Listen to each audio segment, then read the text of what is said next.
The Wheat Hub was created in 2015 at the initiative of Dr. Sigrid Heuer and the Australian Centre for Plant Functional Genomics in Adelaide, Australia.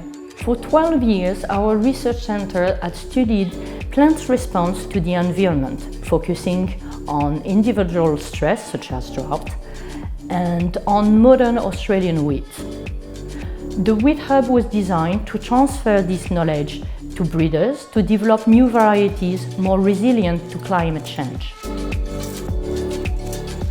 This program, funded by the Australian Research Council and the Grain Research and Development Corporation, was a new collaboration of three universities: the University of Adelaide, South Australia and Sydney, and the three most important wheat breeding companies in Australia: Australian Grain Technology, Intergrain and Longreach Plant Breeders.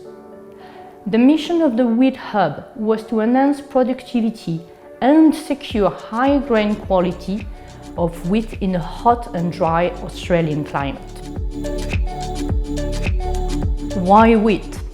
Wheat is the first crop of Australia.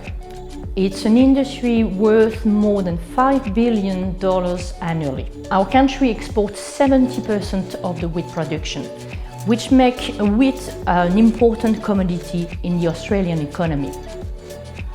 Though yields are generally lower in Australia than in other places in the world, the Australian grain is often superior in quality and commands a high price on the international market. Drought and heat are the most common threat to the Australian wheat production. In the last decade, Australia has suffered multi-year droughts. According to the FAO, in 2006, for example, yield was half below the average of the 50 previous years.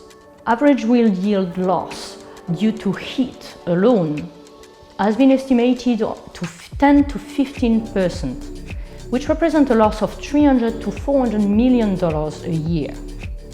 So to increase wheat productivity, we need to improve the crop tolerance to both drought and heat. There is, however, a big problem. When yield increases, the grain quality decreases. So how can we break this negative relationship so that the farmer can get higher production with the premium price of high quality grain? The Wheat Hub was developed around three ideas. First, the use of high throughput technologies such as molecular marker, DNA sequencing, plant imaging, to accelerate the breeding process. The second idea was to combine stress so that the experimental results that we get in plant growth facility, like the plant accelerator in Adelaide, will be transferable to the field. And the third idea was to explore the worldwide genetic diversity of wheat, which we hadn't yet tapped on.